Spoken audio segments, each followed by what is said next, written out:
Hello student, Satendra private ITI की digital classes में आप सभी का स्वागत है।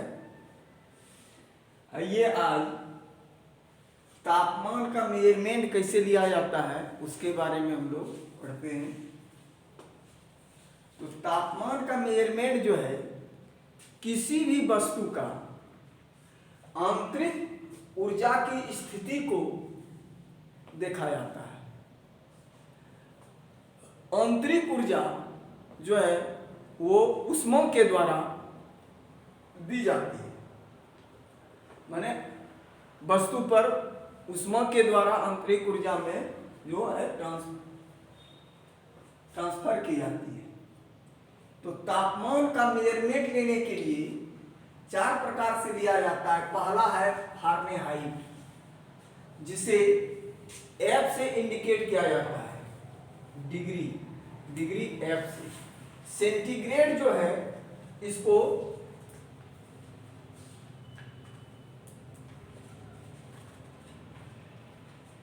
0 डिग्री C सेंटीग्रेड से इंडिकेट किया जाता है।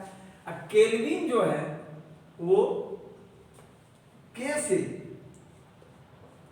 इंडिकेट किया जाता है। और र्यूमर जो है R से।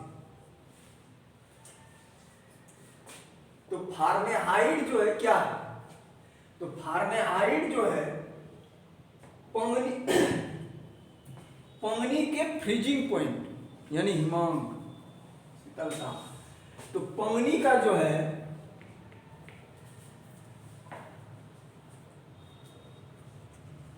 पानी का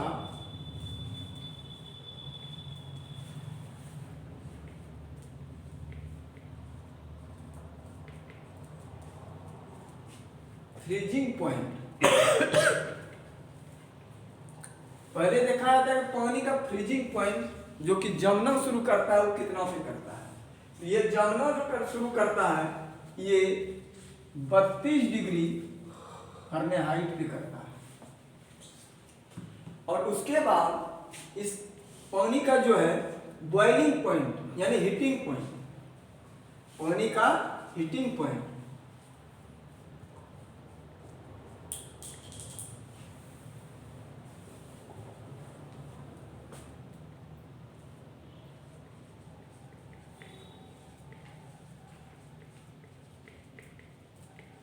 हीटिंग पॉइंट। तो हीटिंग पॉइंट जो है इसका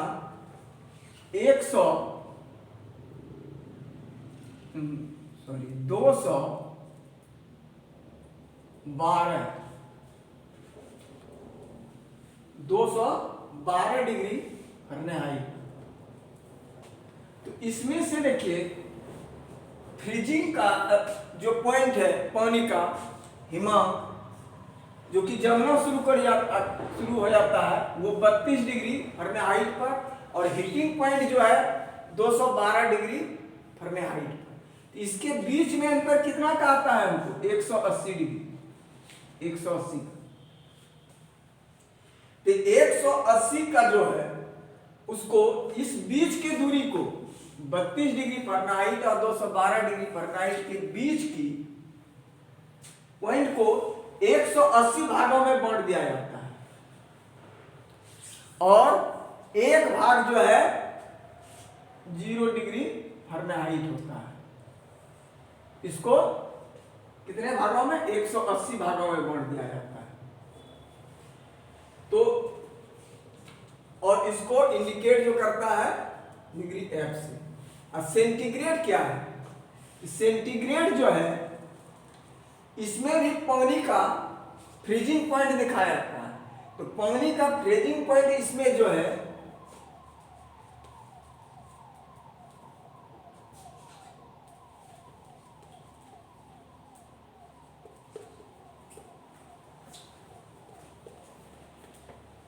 फ्रीजिंग पॉइंट पानी का इसमें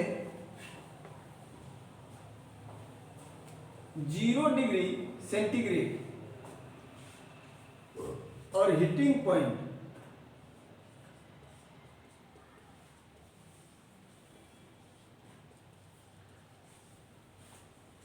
हीटिंग पॉइंट जो है वो 100 डिग्री सेंटीग्रेड होता है।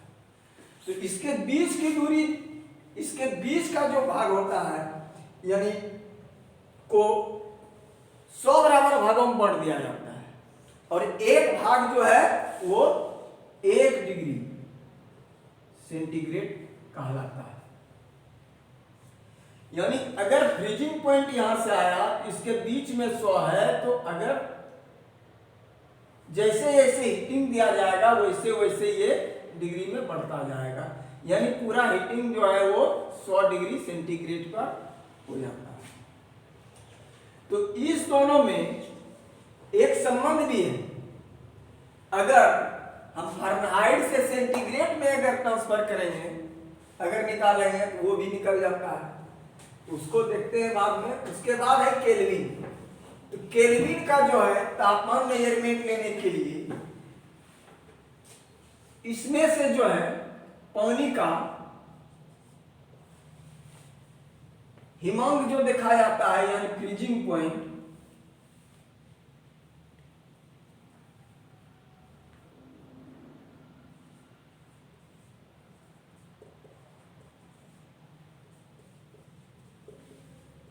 फ्रीजिंग पॉइंट ये 273 डिग्री के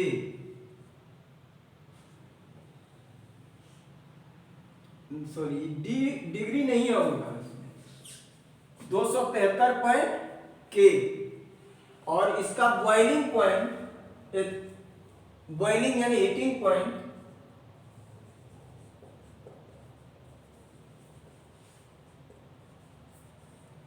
जो है 373 के। इसमें भी इसके बीच का भाग जो है 100 का अंतर है, तो इसको भी है जो कि 100 भागों में बांट दिया जाता है और एक भाग जो है 1 केल्विन के बराबर होता है। दूसरा है रियूमर। रियूमर जो है वायुमंडलीय दबाव का हिमांक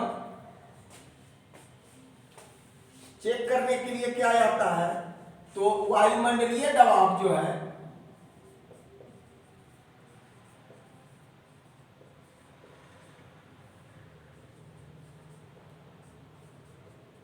वायुमंडलीय दबाव इसका यानी फ्रीजिंग जो होता है, फ्रीजिंग पॉइंट जो होता है वो 0 डिग्री और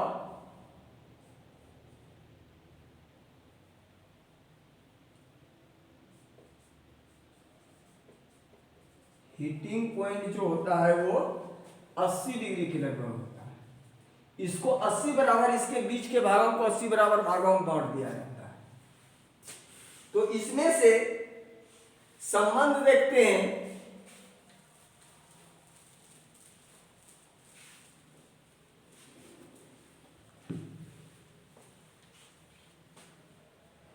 जैसे हमको किसी भी वस्तु का फारेनहाइट मालूम है तो सेंटीग्रेड को कैसे निकाला जाता है, इसके लिए एक सूत्र है। अगर फारेनहाइट हमको मालूम है तो सेंटीग्रेड निकालने के लिए C बराबर 5/9 F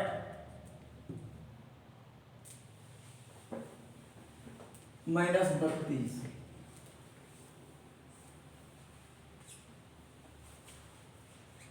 अगर हमको फारेनहाइट मालूम है तो, अगर हमको सेंटीग्रेड मालूम है, अगर हमको फारेनहाइट में ट्रांसफर करना है तो इसके लिए जो है 9/5 C + 32 ये सूत्र होता है।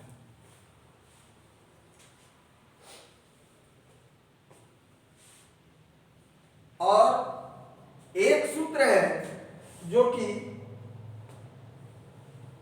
टेम्परेचर में जो रिलेशन होता है इसके बीच में, वो सूत्र है 0 डिग्री सेंटीग्रेड बटे 100 बराबर फारेनहाइट डिग्री फारेनहाइट माइनस 32 बटे 100 बराबर के माइनस 273 बटे 100 बराबर 0 र्यूमर बटे 80। यानी ये टेम्परेचर का जो मेजरमेंट लिया जाता है ये चारों से संबंध है इसका, ये चारों से संबंध है।